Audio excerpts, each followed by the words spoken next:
Thank you very much. Well, I was asked to make some reflections on the subject of this conference in connection with culture diplomacy, culture and folklore diplomacy. Well, as you know, there are many dimensions of culture diplomacy.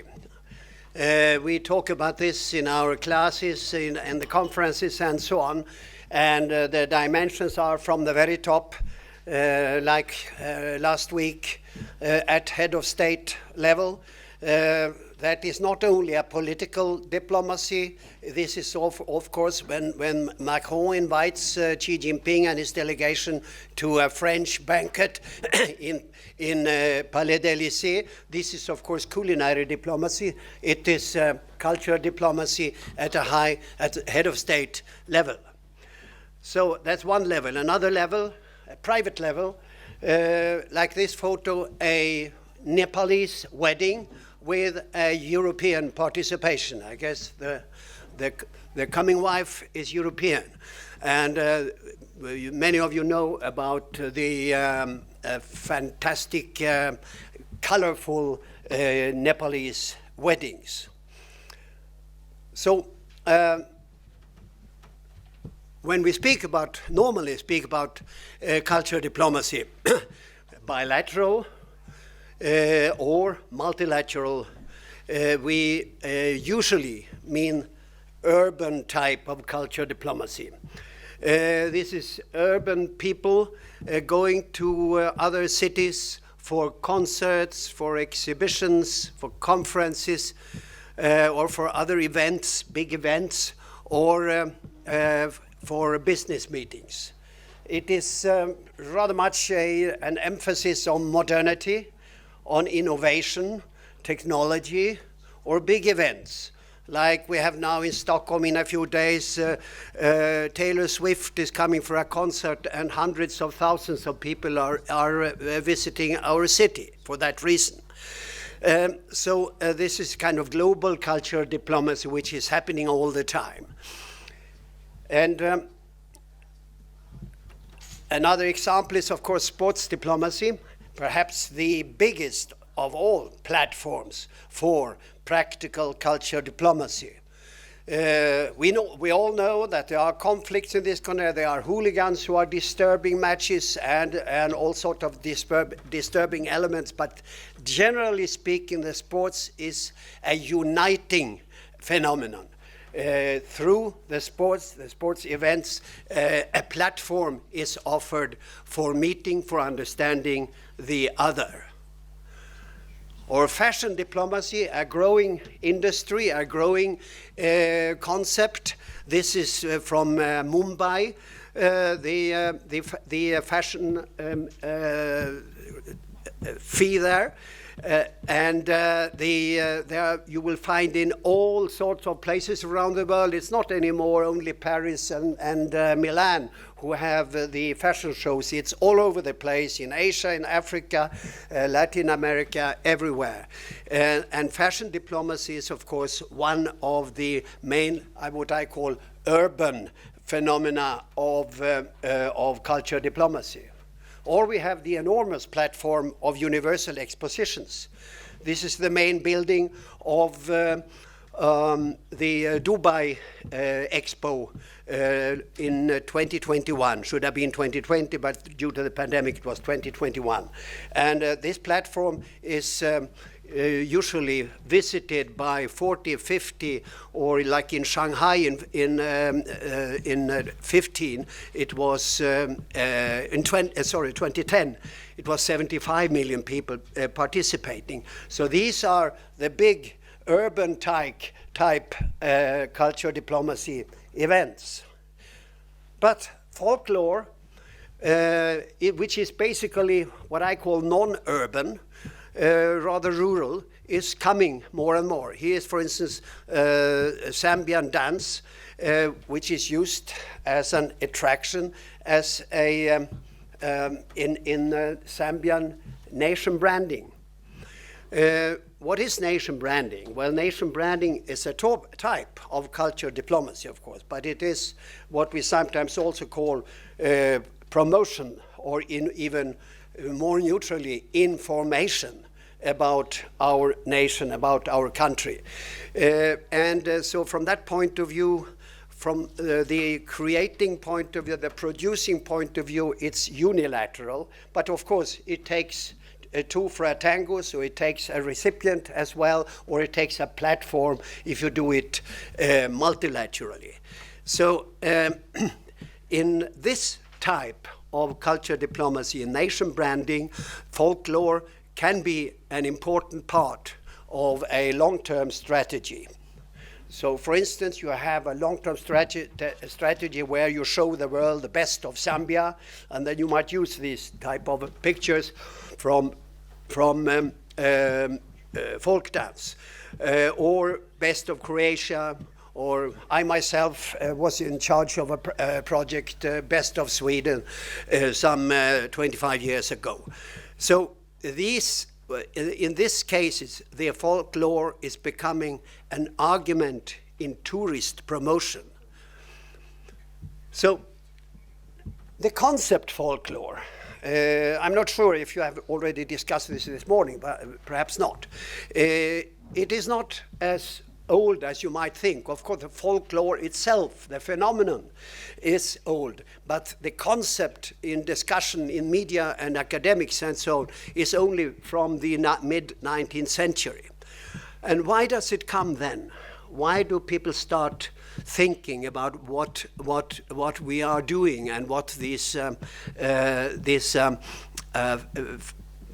dances, songs, costumes, it's handicraft, etc., what this is all about? Well, the easiest explanation is that it's a reaction at the beginning of industrialization and urbanization.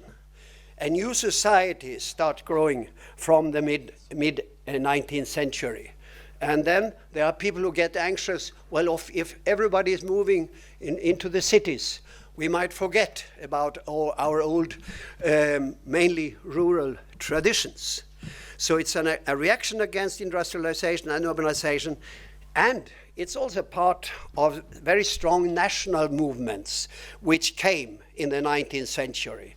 Not only Italy and Germany were founded in the 19th century, but there were a lot of movements in this direction, and nationalism, still in the 19th century, I dare say, still relatively innocent from a moral point of view, but becoming more important politically. And of course, it's also a part of the romanticism of the 19th century. So it's a combination of national and romanticism. We simply we have a word for it. We have national romantic. So it is about the heritage, of course. The heritage is central in folklore, in the soul of folklore. It is based, it's coming from the agricultural society, from the village society, so it is pre-industrially. It's based on history, the history of the village, of the region, or even of the country. The traditions, which are very often mouth to mouth, so to say. The myths told by one generation to another generation. The oral storytelling. The wooden handicraft. The sewing and knitting of costumes. The songs, of course, and the dances.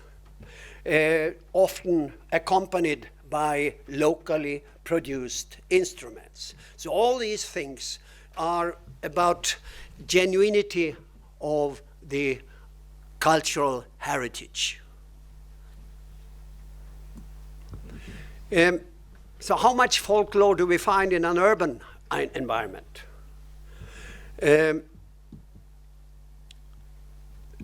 We have to have in mind We are speaking about a polarized world, aren't we? There are lots of elements of polarization. One of the strong elements in polarization is between city on one hand and province on the other hand. And the reaction from the 19th century was an early example of this. It wasn't polarized at the time, but it was a need felt to remind the now urbanized people about the heritage.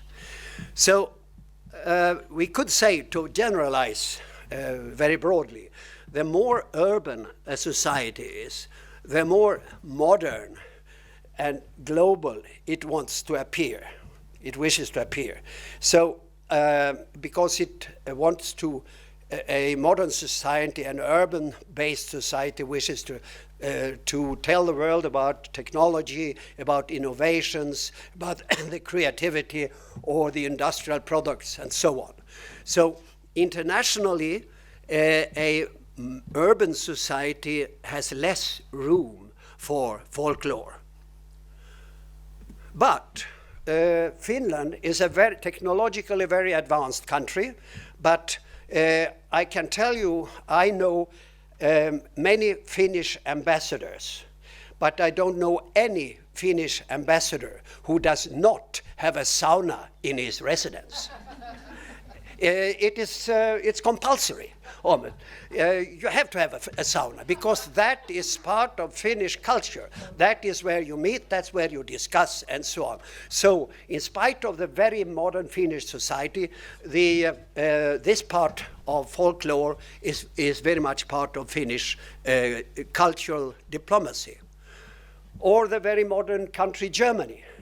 We have the Bavarian Hochbräuhaus in Munich, where people are meeting just like they have done the last 200 or 300 years, and drinking beer, lots of beer, and singing funny songs.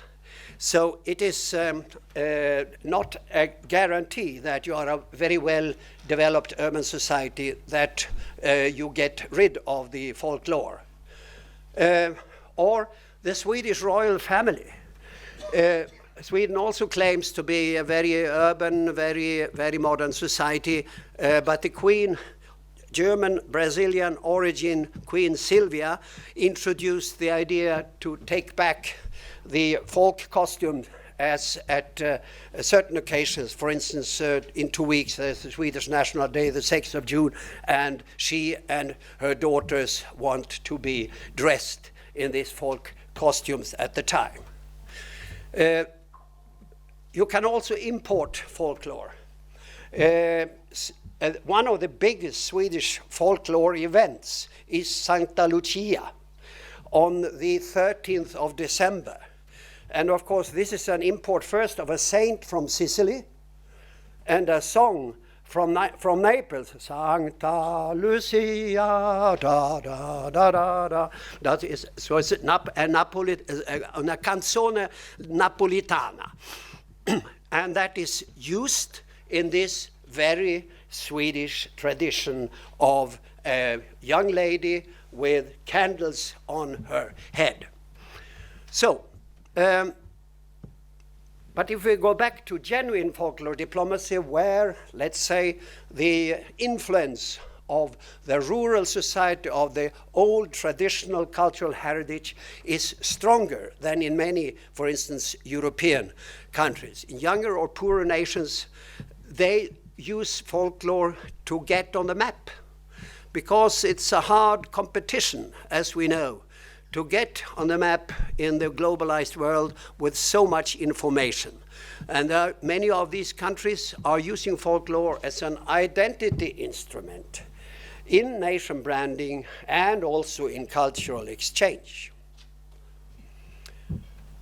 And in addition, in the 21st century, the last 20-25 years, identity politics has become very strong. So this means automatically a renaissance for folklore. So we even more urban type societies are trying to find folklore elements in music, in dance, in architecture and arts, and it becomes a main tourist attraction in many countries. Perhaps not in the big cities of the OECD nations, but worldwide it is a growing element. And of course, you can't come to any airport around the world without finding folkloristic souvenirs, which you are supposed to buy and take with you to your family. So folklore is, of course, an element of nostalgia. You know, our great, beautiful past, perhaps in contrast to our not so beautiful present. But anyway, an important instrument for the identity building. And it is also, to some extent, a reaction against the tendencies of a cultural streamlining in a globalized world. You know, the Eurovision Song Contest 20 years ago, almost all participant countries were singing in their own language.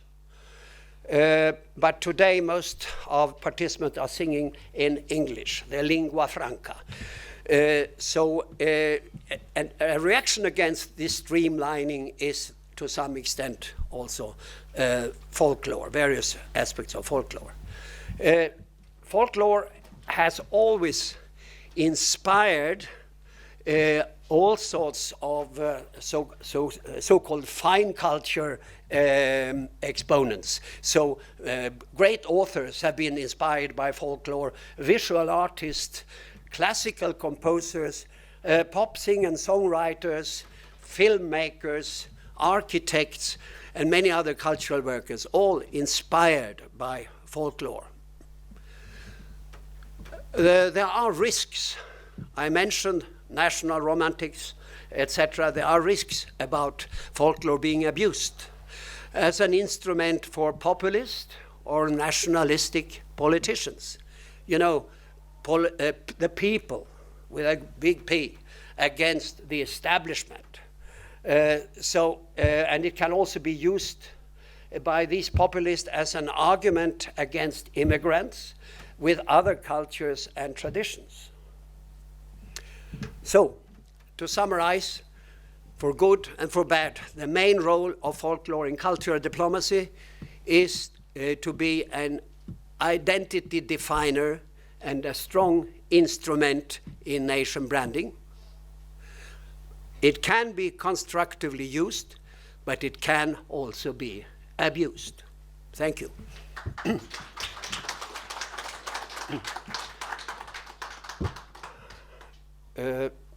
Mark is not here, but perhaps a question, a comment before Olivier takes over. Yeah, okay, yeah. Please don't be shy, questions or comments as always. We can also take the questions together with the second speaker. But now I think is a good chance. Oh, please. Okay. If you could please stand and introduce yourself and the excellent. Thank you. My name is Abdulazim Nurbash. I'm the lecturer in Kabul University. Yeah. You talked about the different culture diplomacy. Just I want to say this is which kind of diplomacy for the cultures, musics. For example, 2 days ago, the U.S. Foreign Minister in Kyiv performs one music in front of the peoples. This is support of the diplomacy or the musical support of the diplomacy. Which kind of this diplomacy is show for us? Thank you. Thank you. Well, do we have to define it? I saw in TV. yeah. No, I mean, because it is of course. It is my both. question is, you got it? Yeah. It is both, isn't it? Yeah. Okay. Please. Yeah, because there are so many.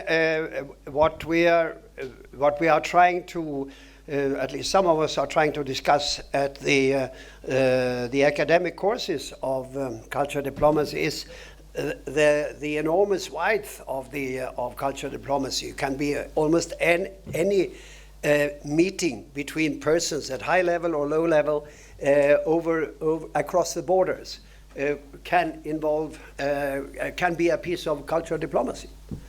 That is the idea. And we know also that in time of war or very acute crisis, culture diplomacy, as we would like to have it, has a difficult time because in the time of war, a kind of firewall is going down between the cultures, and there is no willingness to have this. At least some part of such a conflict might say, we don't want to hear about your culture, about your sports, about your music, about anything. You are the enemy, period. And that is of course some of the challenges in times of war. And I have friends in Ukraine, in Lithuania, in Latvia, and so on. They want rather to cancel all Russian culture, even Pushkin and Tchaikovsky. Not only, let's say, modern Russia. And during the Second World War, I think we had similar tendencies. Germans not wanting to hear about French music, British not wanting to hear Richard Wagner, etc.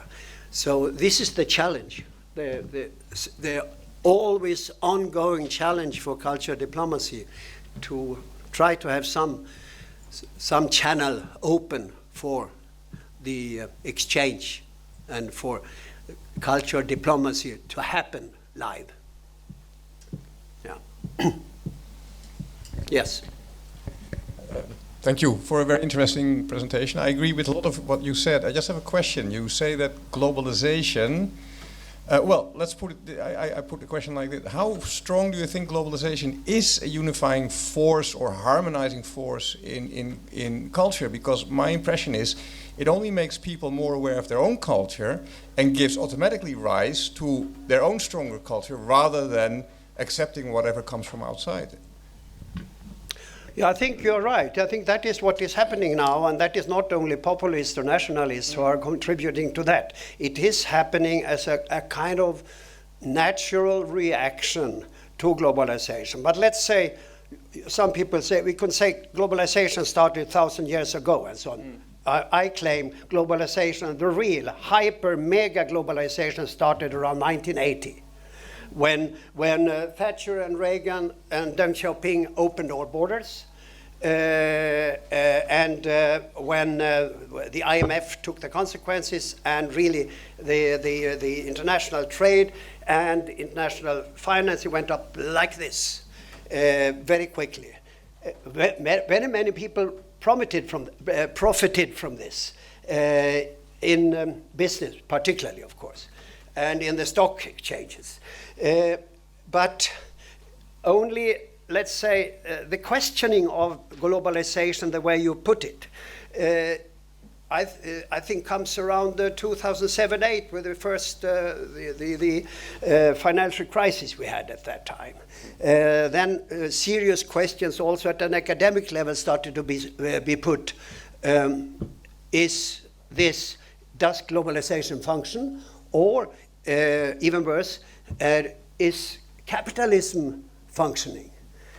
All these sort of questions started to come then, and they have been growing in the last 16 years, more or less. And of course, then we had the pandemic, and now we have the war, and we have a new geopolitical situation, etc., etc., etc. I think the only effect, you might say that the fact that we all speak English with each other, although hardly anyone is from the United Kingdom, we are. That is a practical lingua franca thing, but it was probably encouraged by globalization. When Chinese, for instance, have to start to learn English in order to be part of this enormous project. So the reactions, you are right, are not only from populist enemies of globalization, or from leftist enemies of globalization. They are also a kind of natural effect of globalization. You feel it's too much, particularly with the social media. It's simply too much, please. We have to stick back to our region, to our heritage and so on, and find consolation there. So there was one more final question, if you keep it brief, and a brief response, because we're running out of time. Okay. I want to give chance to as many voices as possible. I'm a master's student here. I wanted to ask you more if you could please elaborate the concept of imported folklore. And you mentioned something about folkloristic souvenirs. So how can we document lost folklores in different cultures? Well, the imported folklore, I think it is rather unique, the example that I showed you. By definition, you shouldn't import folklore. Folklore is genuine and is part of one particular country's or region's cultural heritage. But Sweden did this. It was, let's face it, it was a kind of a commercial trick about 140 years ago in Sweden, where they said, let's celebrate the darkest day of the year in December with the Queen of Lights. And that was Santa Lucia. So we imported the saint, the name of the saint, and we imported the song from Naples. So that's, I think, unique. And the other part of your question was Regarding folkloristic souvenirs? souvenirs. Well, I take it we should call them folkloristic because they are usually produced not industrially, but as an example of handicraft. And perhaps also some drinks or tea or wine or spirits and so on, part of the folkloristic culture. Okay. Just please express our gratitude to Karl Erik. Thanks.